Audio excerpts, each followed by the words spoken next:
Kucing sialan, maling lu ya!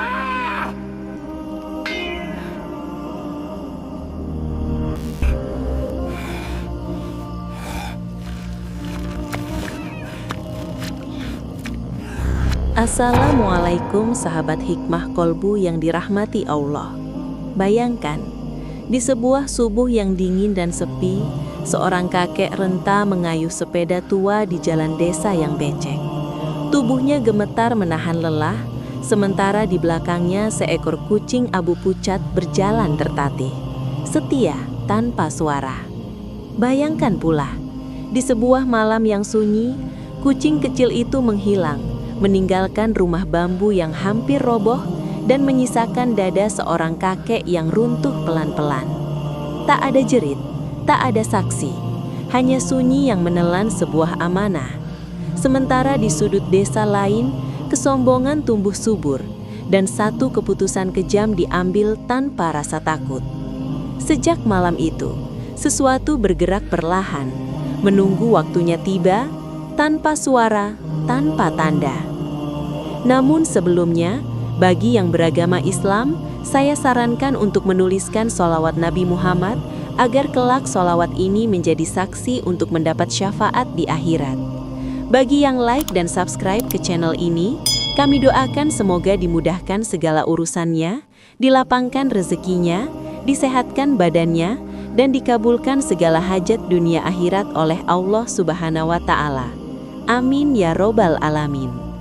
Karena kisah ini bukan hanya tentang kehilangan, tapi tentang satu perbuatan kecil yang kelak menuntut balas dengan cara yang tak pernah disangka.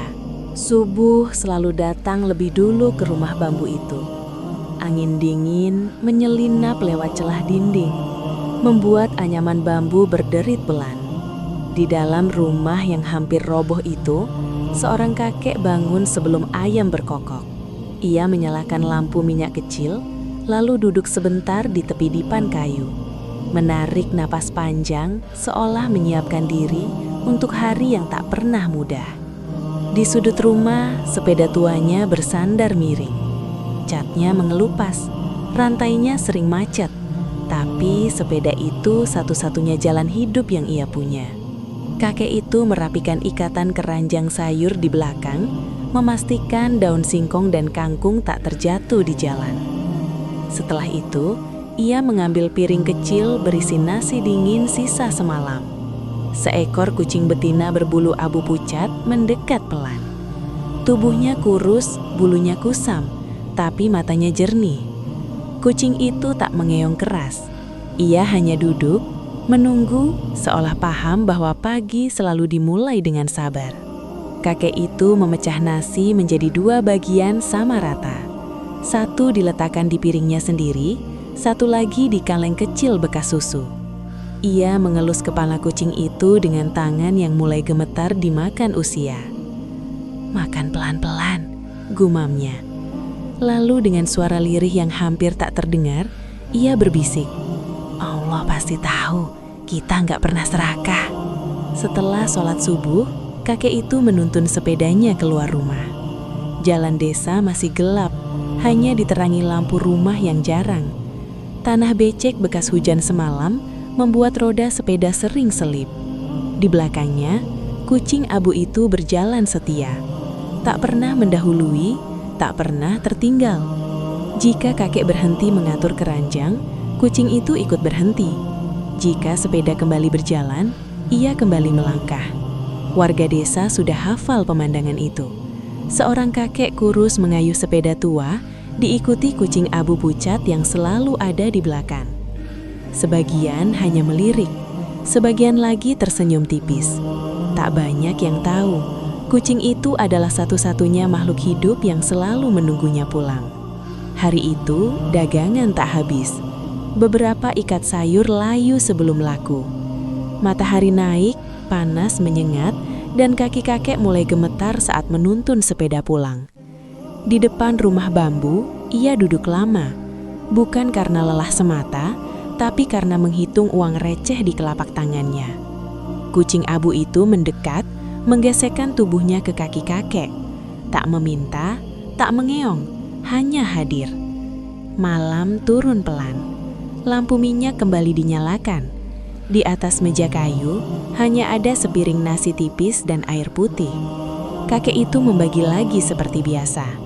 Di luar, angin berdesir membawa suara sunyi yang panjang.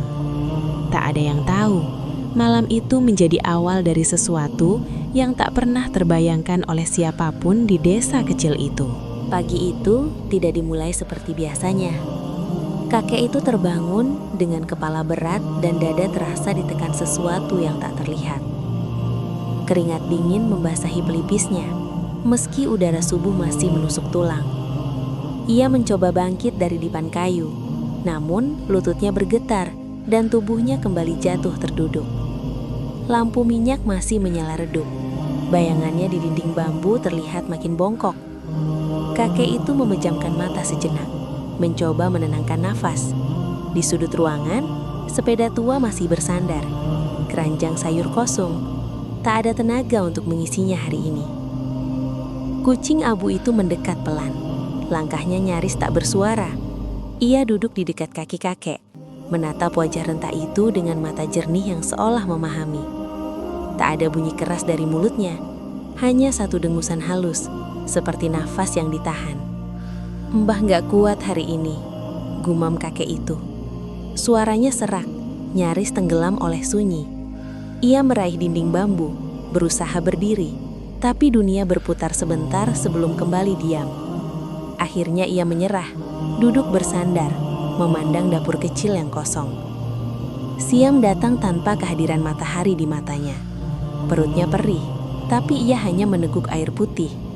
Kaleng bekas susu di sudut ruangan kosong. Tak ada nasi sisa, tak ada sayur layu, tak ada apapun selain bau kayu tua dan tanah lembab. Sore menjelang, kucing abu itu belum pergi dari sisi kakek. Ia berpindah tempat mengikuti bayangan cahaya, seolah menjaga agar tubuh renta itu tak benar-benar sendiri. Sesekali ekornya bergerak pelan, menyapu lantai bambu yang retak. Saat malam turun, hujan rintik mulai terdengar di atap daun. Kakek itu membuka mata perlahan. Ia memandang kucingnya lama, lebih lama dari biasanya. Tangannya terangkat, mengelus kepala kecil itu dengan sentuhan lemah. "Maaf nak," bisiknya. "Hari ini Mbak nggak punya apa-apa." Kucing abu itu menunduk, bukan karena mengerti kata-kata, tapi karena rasa lapar yang tak bisa disembunyikan. Perutnya mengecil, tulangnya makin terasa di balik bulu kusam. Ia berdiri, menoleh ke pintu rumah bambu yang sedikit terbuka. Angin malam masuk membawa bau asing, bau nasi, bau ikan goreng, bau halaman rumah orang lain. Kakek itu memejamkan mata lagi. Ia terlalu lelah untuk menyadari langkah kecil yang menjauh. Kucing abu itu berjalan keluar, menembus gelap yang basah oleh hujan. Ia menoleh sekali ke arah rumah bambu, lalu melangkah lebih jauh. Di kejauhan lampu besar menerangi sebuah halaman luas. Di sana berdiri rumah juragan beras, yang terkaya di desa. Yang gudangnya penuh, dapurnya selalu mengepul dan pintunya jarang terbuka untuk siapapun. Kucing abu itu mendekat pelan. Langkahnya hati-hati, perutnya perih. Di atas meja halaman belakang, ia melihat piring dengan tulang ikan goreng yang tersisa. Bau itu menusuk, membuat liurnya mengering. Ia meloncat pelan ke tepi meja. Cakar kecilnya menyentuh piring dingin. Di saat yang sama, dari balik pintu, terdengar langkah kaki berat mendekat. Lampu halaman juragan beras menyala terang, menyorot meja kayu yang basah oleh hujan rintik. Kucing abu itu membeku sesaat. Di depannya, tulang ikan goreng tergeletak tak utuh. Bau asin dan sisa minyak menempel di udara. Perutnya berkerut, namun naluri membuatnya ragu untuk bergerak. Langkah kaki berat semakin dekat. Pintu gudang berderit dibuka dengan kasar. Bayangan seorang lelaki besar jatuh menutup cahaya. Juragan beras itu berdiri dengan wajah merah, mata menyala oleh amarah yang lama terpendam. "Kucing sialan," gerangnya. Suara itu memecah malam, menampar udara yang lembab. Kucing abu itu meloncat hendak pergi, tapi terlambat. Tangan kasar menyambar tubuhnya. Cakar kecil mencakar udara, namun tak menemukan pegangan. Juragan itu mengangkat kucing itu tinggi, seolah hendak melemparkan amarahnya bersama tubuh kurus itu. Ia menendang meja hingga piring jatuh pecah. Pecahannya berserakan, berkilau di bawah lampu. Tanpa ragu, ia meraih karung goni di sudut gudang. Karung bekas beras, bau apek, penuh debu. Kucing itu dimasukkan paksa. Mulut karung diikat dengan tali kasar. Simpulnya ditarik kuat hingga tak menyisakan celah. Dari dalam karung terdengar gerakan panik. Bunyi kain bergesek, lalu sunyi. Juragan itu menyeret karung ke belakang gudang, melewati tanah becek dan semak liar. Langkahnya cepat, penuh dengus napas berat. Di sana berdiri sumur tua. Cincin batunya retak, mulutnya gelap. Tak ada ember, tak ada tali. Sumur itu sudah lama ditinggalkan. Juragan beras itu berhenti di bibir sumur. Ia meludah ke tanah, lalu mengangkat karung dengan kedua tangan. "Rasain," katanya dengan suara kasar, "biar kapok nyolong."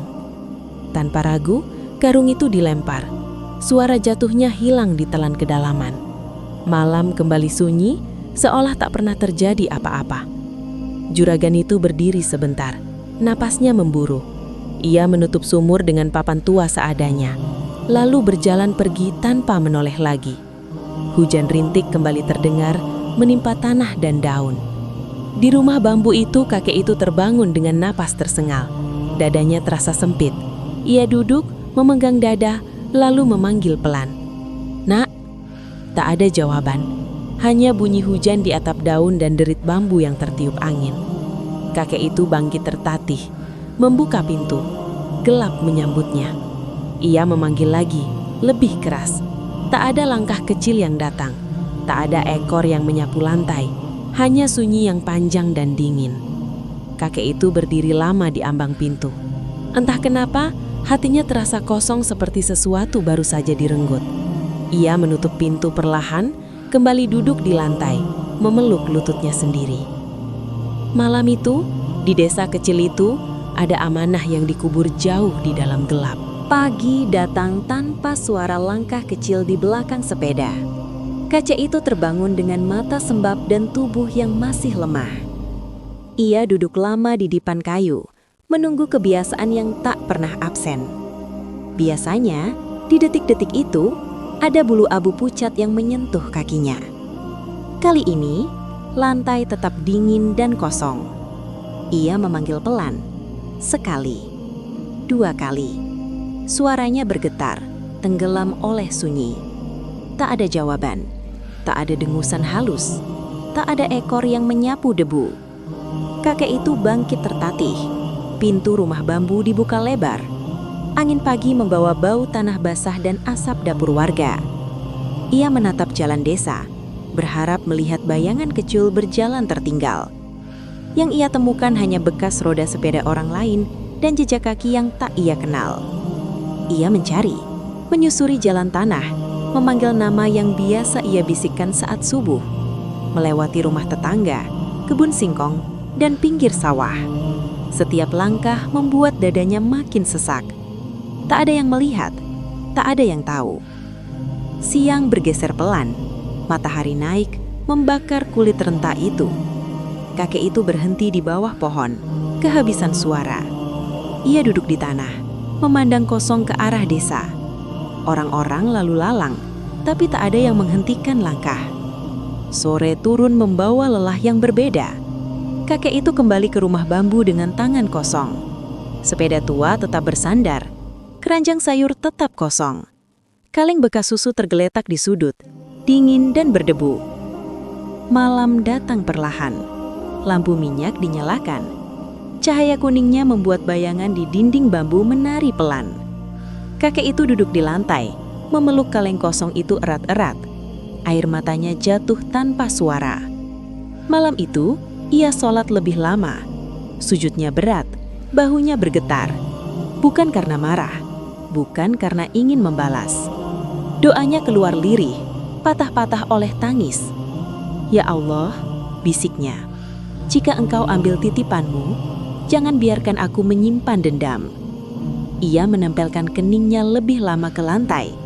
Nafasnya tersengal, tapi dadanya terasa sedikit lebih lapang. Hari-hari berikutnya berlalu dengan sunyi yang baru. Kakek itu tetap bangun subuh, tetap sholat tepat waktu, tetap menuntun sepeda meski sering kembali dengan keranjang yang hampir kosong. Tak ada lagi langkah kecil yang mengikutinya. Tak ada lagi mata jernih yang menunggu di depan rumah. Warga desa melihat perubahan itu. Kakek semakin pendiam. Senyumnya masih ada, tapi lebih tipis. Setiap malam, ia duduk lama di ambang pintu, menatap gelap seolah menunggu sesuatu yang tak pernah datang. Di tempat lain, jauh dari rumah bambu itu, sesuatu mulai bergerak pelan, tanpa suara, tanpa tanda, seperti api kecil yang belum terlihat, tapi sudah menemukan jalannya. Musim berganti tanpa pernah meminta izin. Angin kemarau datang membawa debu, lalu pergi digantikan hujan yang turun tanpa aba-aba. Di desa itu, kehidupan berjalan seperti biasa. Namun ada satu rumah besar yang mulai terasa berbeda. Juragan beras yang dulu selalu berdiri tegak di halaman gudangnya, kini lebih sering duduk termenung. Wajahnya kusam, matanya cekung. Meski beras di gudang masih menumpuk, kegelisahan seperti menggigit dari dalam. Malam itu, angin bertiup kincang. Langit gelap tanpa hujan. Warga sudah terlelap ketika bau menyengat menyusup ke udara. Api tiba-tiba muncul di sudut gudang. Bukan dari dapur, bukan dari lampu. Api itu menjalar cepat, seolah mengenal jalan di antara karung-karung beras. Teriakan membelah malam. Orang-orang berlarian membawa ember. Air disiram, tapi api tak jinak. Kayu tua dan karung goni menjadi santapan. Dalam hitungan jam, gudang yang selama ini dibanggakan berubah menjadi rangka hitam. Juragan beras itu selamat. Ia berdiri terpaku menatap sisa hartanya. Tak ada hujan yang turun malam itu. Tak ada petir. Hanya api yang datang, lalu pergi, meninggalkan kehampaan. Hari-hari setelahnya, hidupnya runtuh pelan. Uang habis untuk memperbaiki apa yang tak bisa diperbaiki.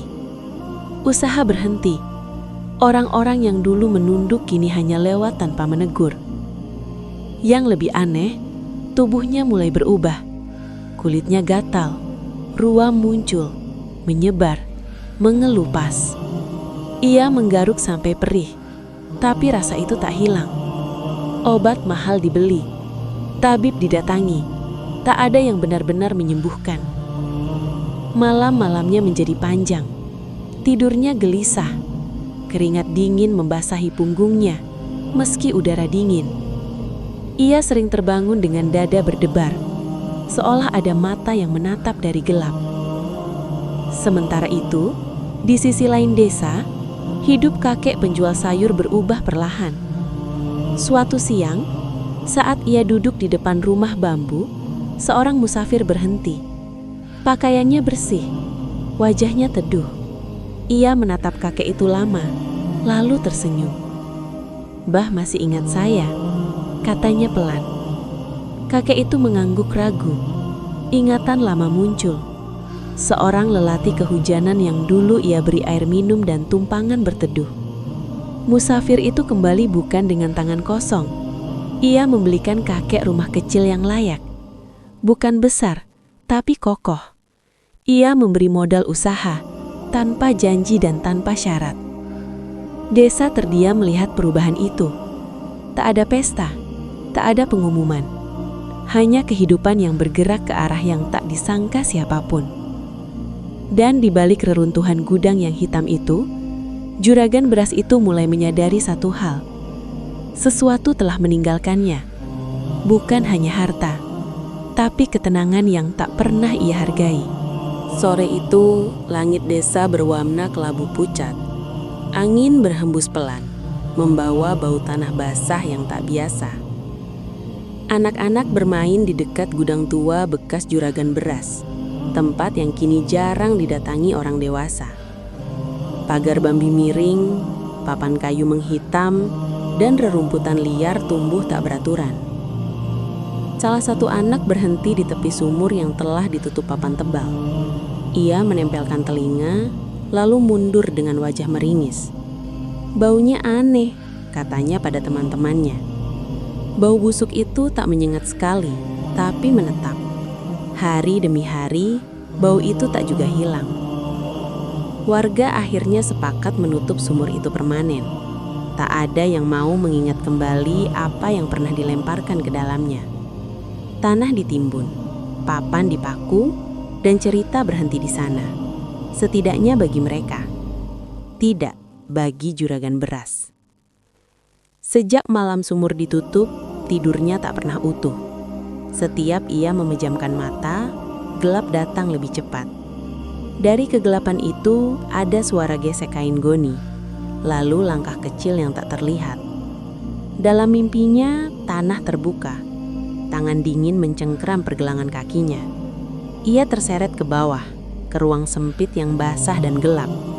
Di sana, mata sepasang kucing menatap tanpa berkedip. Abu pucat, basah, dan sunyi.